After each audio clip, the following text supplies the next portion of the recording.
Hello, hello! Welcome back to the Fun Fab Life. My name is Famina and I could not wait to get to part 2 of my life in review series. So I just had to make a video for you guys today. But first, let me know if it's cold where you are. A cold front has come through most of the country, I think, and it is cold this week. So I have my comfy hoodie on, staying warm and comfortable. So let me know what the temperature got down to where you are.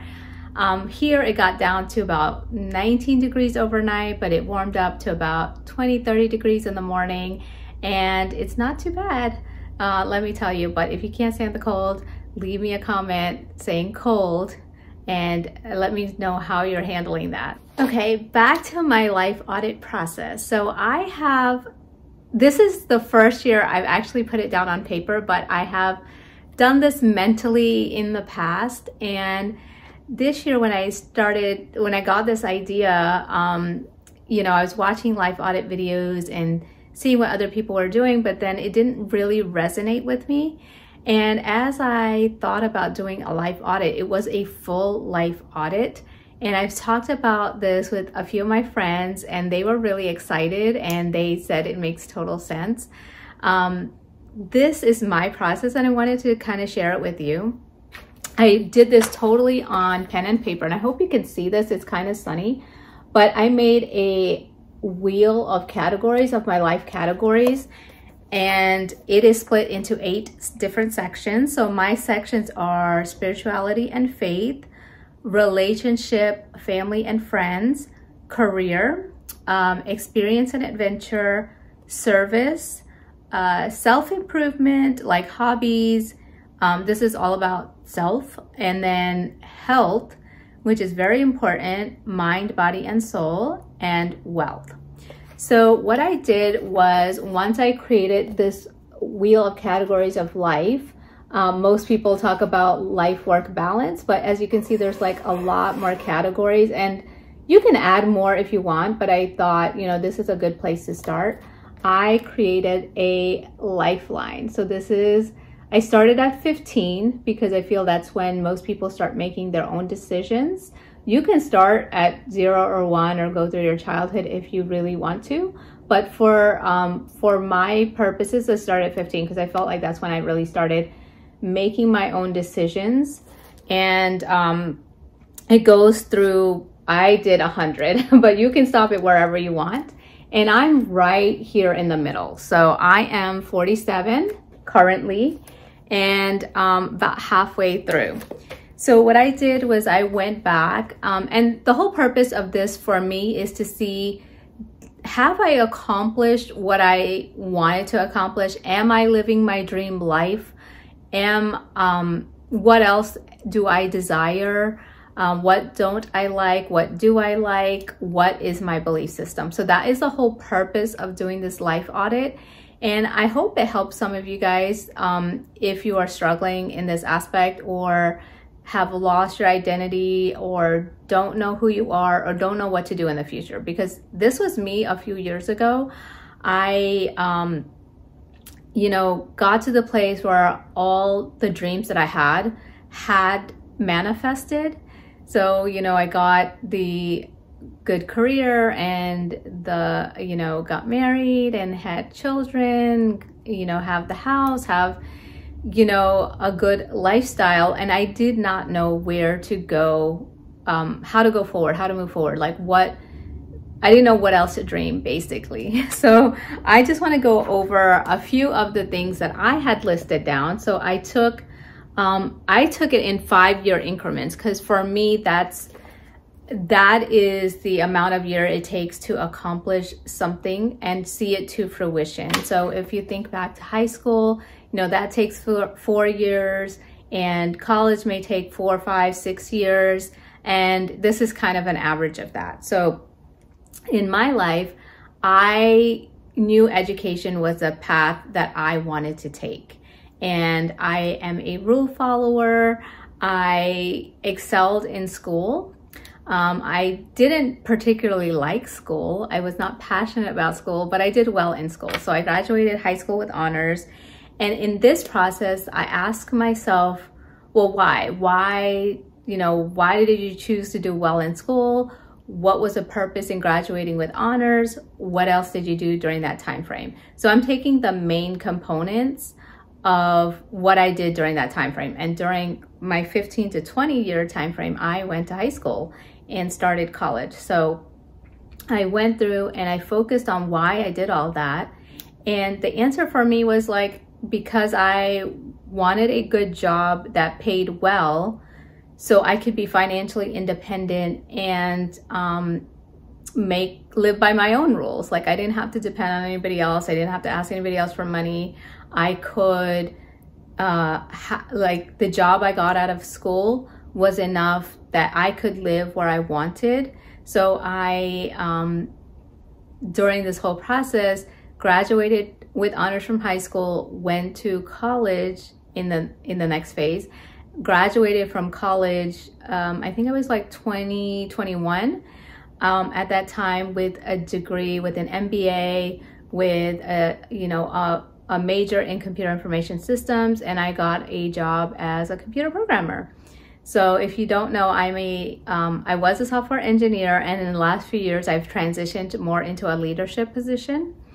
But that job that I got out of school was my first dip into financial independence, being an adult, being responsible, and I had the desire to have my own apartment that was new. It was a 2-bedroom, 2-bath apartment, had a deck, had all the amenities. I had my own car, and I lived close to work, and it was great. So that was my goal at that time. And it took all that time to go to college, study, be focused, because there was a lot of things going on that people get distracted by. And I did a few things. I did, in my high school years, it was very structured because my parents were very strict. And I was not allowed to do anything but go to school and join school activities. And they were busy working because, they were immigrant parents, and they had they had to work. It was just for our survival. So they didn't have time to take us to extra things. They didn't make time to come to our high school performances, recitals, and all of that kind of stuff. But there was no like really extras going on at that time. And that, I feel like, shaped my desire to go into a field where I made money. So the second portion of that, like the 20 to 25 age range, I was, just graduating college, and I went through and I asked myself, like, why did I pick my major? What made me go into this? And it was really because, and I was talking to my friend about this, so let me know if you can relate. I really didn't have a passion for really anything. I didn't, know which field to go into. So I really thought about it into like, what did I want out of going to college? And my answer was, I wanted a job that was in demand, that made a significant amount of money, didn't take too long because I was not really interested in being in school for like 10 plus years because I didn't really enjoy school. It was just something to get through to kind of like get my life started.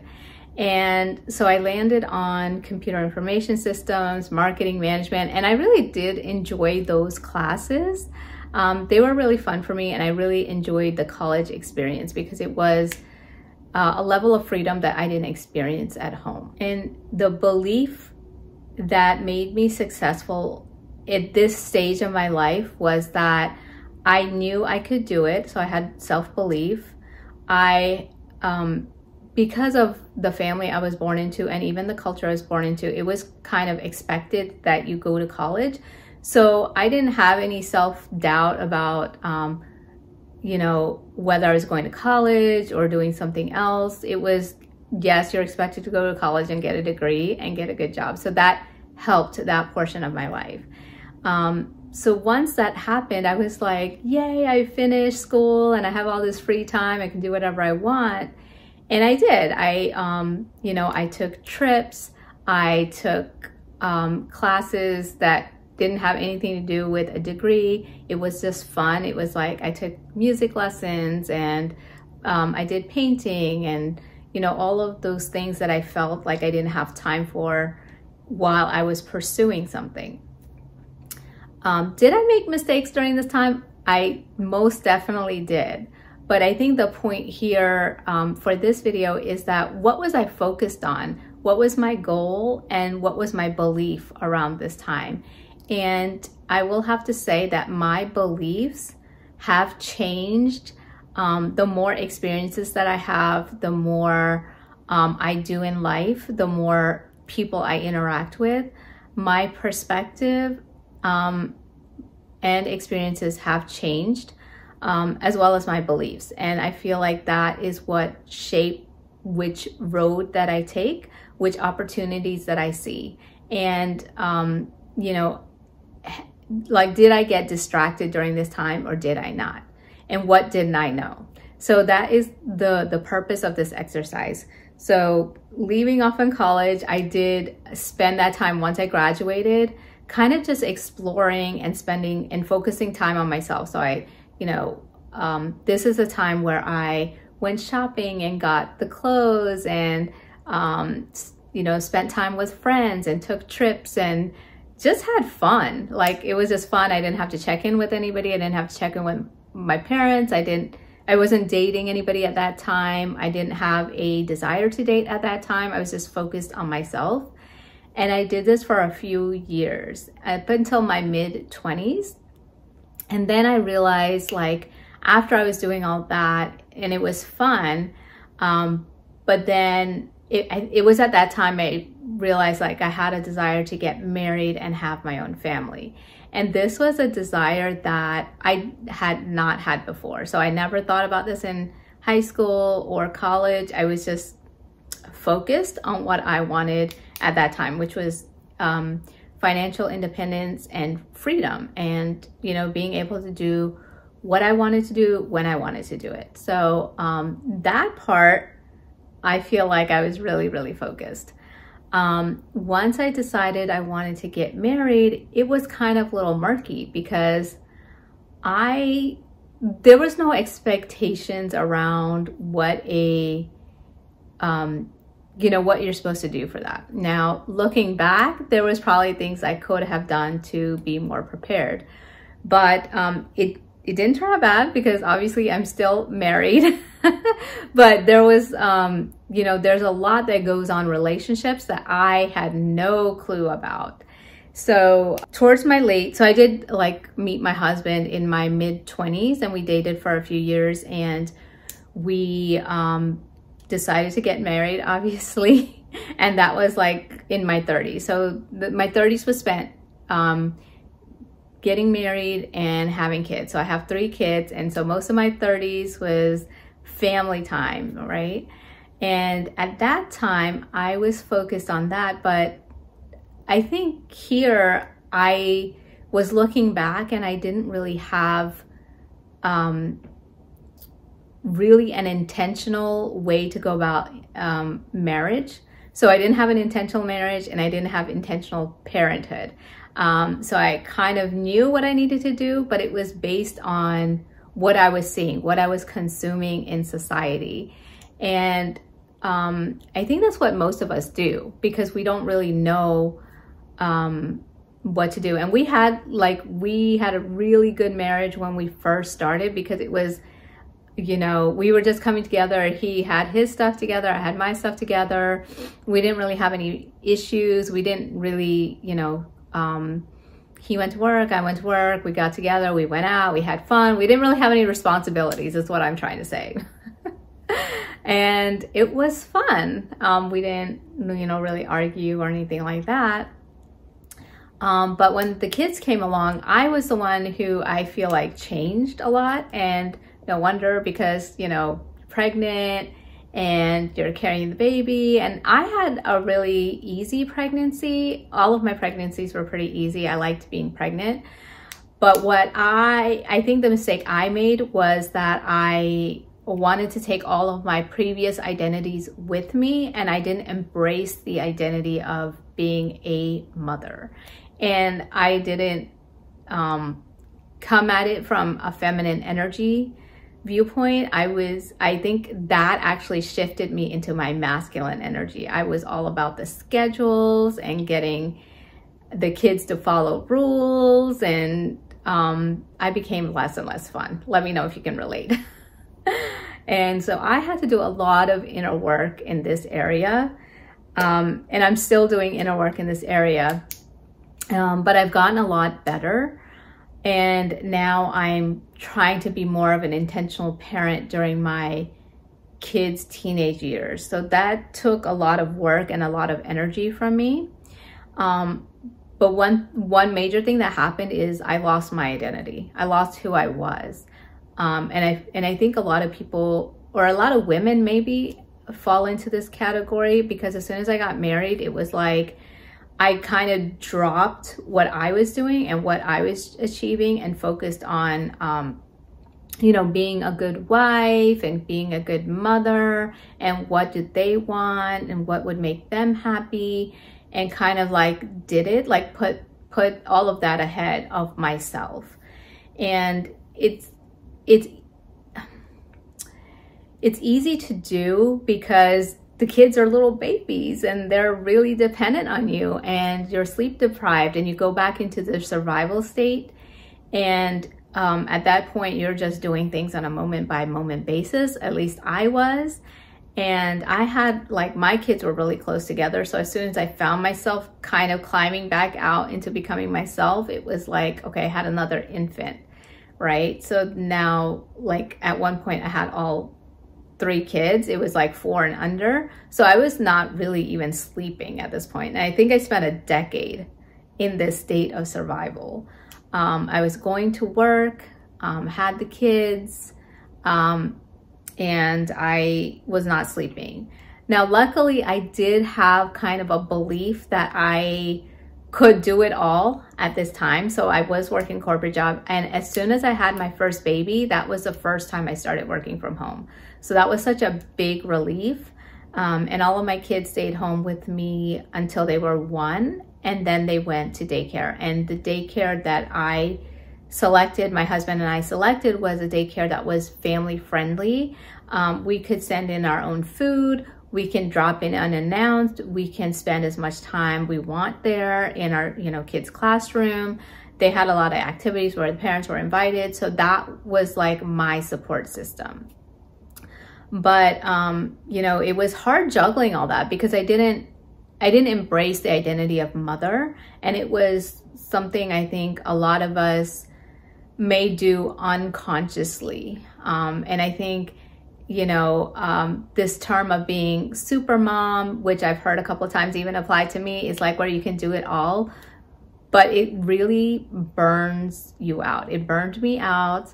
I was just like, okay, yes, I can do it. I can go to work. I can, you know, manage this kid schedule. I can clean the house. I can do this and that.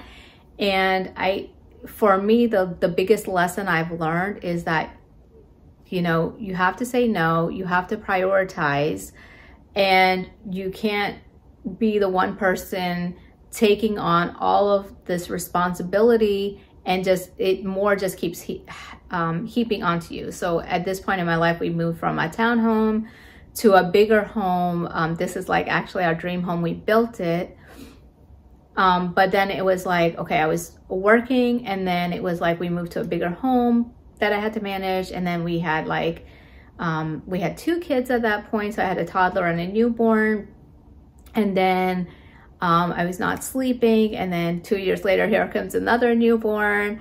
And I would be just like, yes, I can do everything. I can manage everything. And at some point it was like, no, I cannot. So I had to learn to kind of delegate some of this stuff. So we got someone, a wonderful person to help us take care of the kids part-time. And the older kids went to daycare, and I was still working.